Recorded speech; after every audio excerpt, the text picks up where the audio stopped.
Thank you. Thank you, Martial. First of all, I have to leave not because it's not interesting to be here, but because I have to teach at the university this afternoon.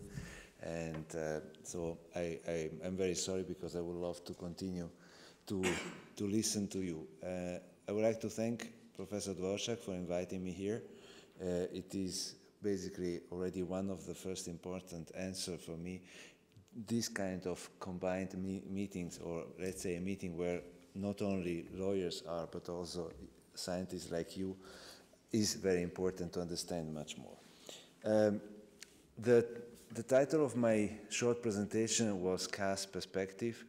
This is just a short version, and as a matter of fact, is the perspective of a judge at the Court of Arbitration for Sport. I am one of 300. I'm not speaking for the Court of Arbitration for Sport. I'm speaking only in relation to what is my experience.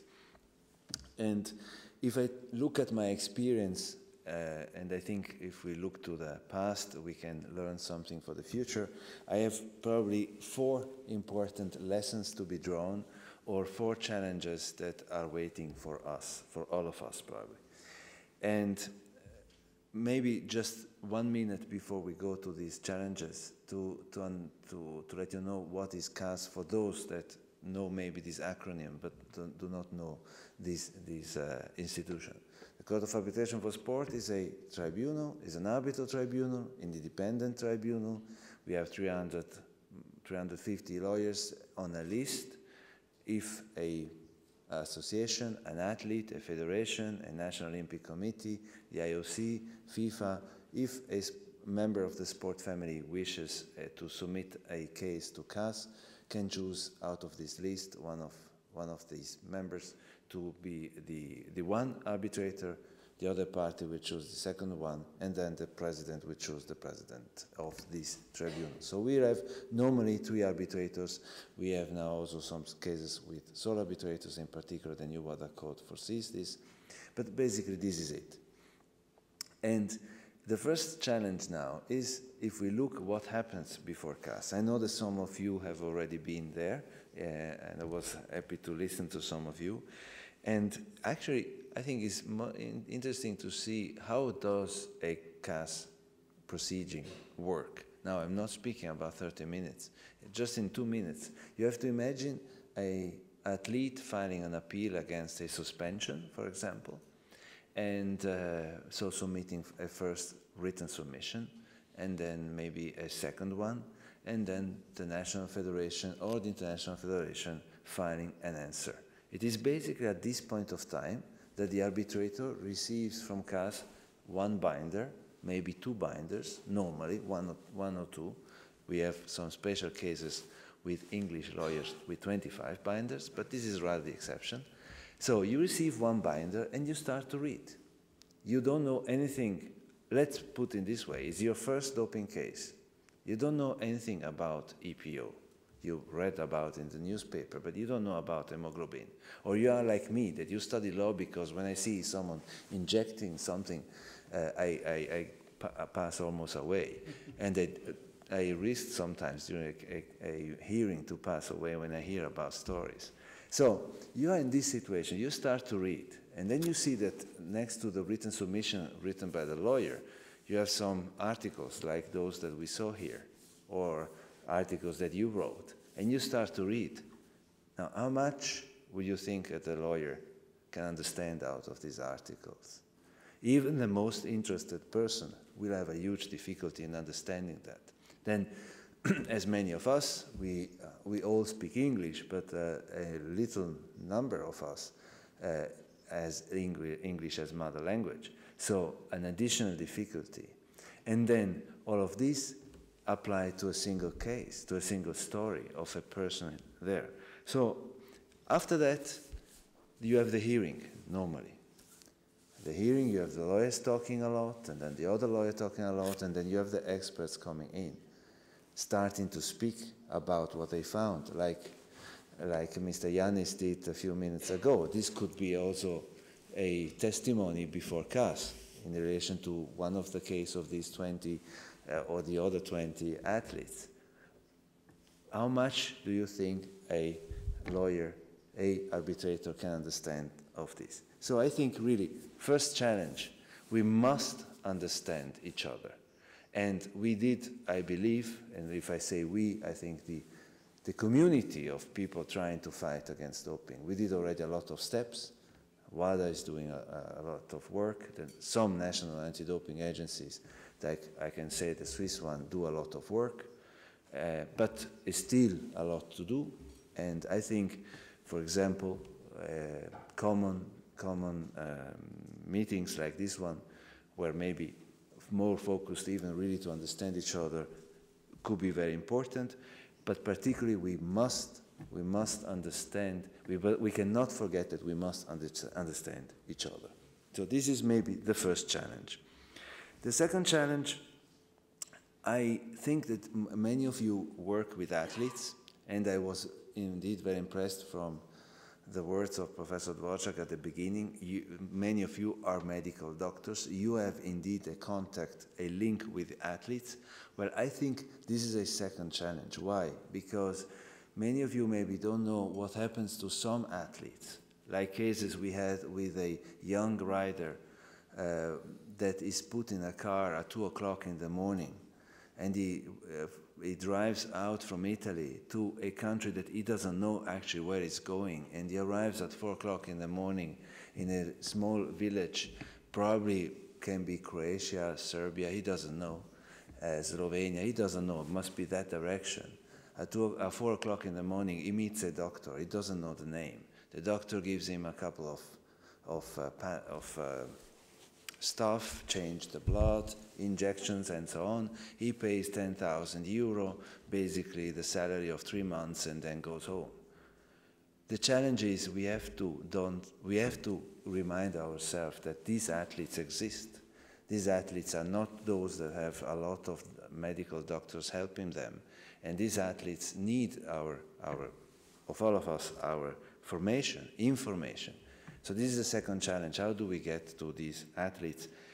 The best anti-doping fight is, of course, the one that also targets these people and avoid such situations, or avoid a situation like the 12-year-old sports boy receiving pills from the father, and he doesn't know what in these pills are. I'm not talking about footballers.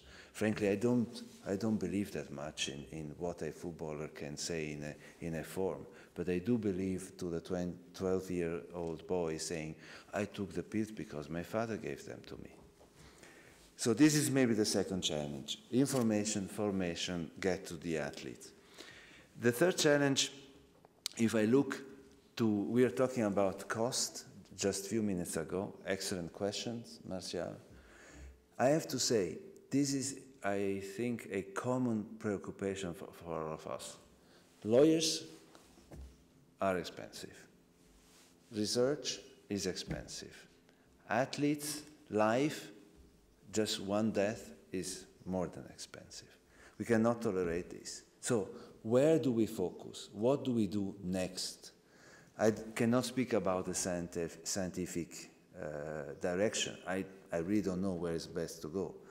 I think if I look to this group of persons, and I think to WADA, to the national anti-doping agencies, to the Court of Arbitration for Sport, I think we have to try to focus what is more important. And speaking about the media, well, I think your work is sometimes to inform all of us, and sometimes your information is deviating because what is interesting for the media may not be necessarily the best target. And this I am saying because I saw some cases at CAS, like for example, a case of a 45-year-old mountain biker, a lady, doing this once a month, totally amateur, and being found with, I don't remember which kind of substance. The National Federation gave a certain sanction, I don't remember, maybe 6 months, and having an appeal before CAS asking for 2-year sanction instead of 6 months. The question is, was this a good case to invest time, energy, and money? Maybe yes. I have some doubts. But just to say what is important in the next future, is we don't have time to lose, I believe, to save life and health of our children. Again, a friend of mine, his son, going 1 week in a cycling training camp. He comes back, how it was. Oh, it was very nice. We did this and that and that. And actually, the first day was interesting. They did a medical test of all of us. They took the blood. And then the last day, we received our blood back. 14 years old. So, challenge is to do the right thing, the right moment, but in particular, do the right investments is a huge, difficult task. I could imagine for WADA is one of the most difficult ones because money is not everywhere, so it is very difficult, I know, and as often, the most difficult things are the most important one. The fourth challenge, I have to put also some burden on us arbitrators. We have to take the right decisions. I tell you, I do believe that out of the 300 people want always to take the right decision. And I tell you that indeed sometimes it's not easy. It's not easy because the rules are not easy, are complicated sometimes. The guidelines, the technical guidelines, we have to evaluate, have these rules being complied or not. And we have to apply those rules not in a blind way, I believe. Like a medical doctor, don't give a medicine in a blind way. So we have to think, is this the right thing to do? The new code will provide us with some additional questions, procedural nature, content nature. Is this possible? Is this not possible to do? I look forward to work with these questions. I anticipate that some questions will be answered maybe in a way that will make many people happy, and other maybe questions will not make some people happy.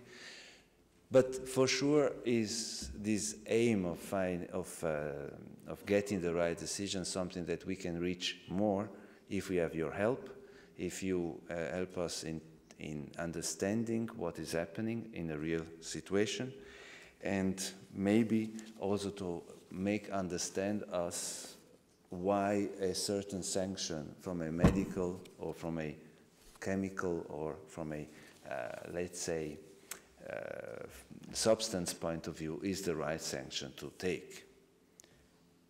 Finally, because we are late, when I was driving to FIFA this morning, in the radio there was indeed the song of Carole King, It's Too Late. I was asking myself whether the radio knew that we were meeting together, and so they put this song by purpose.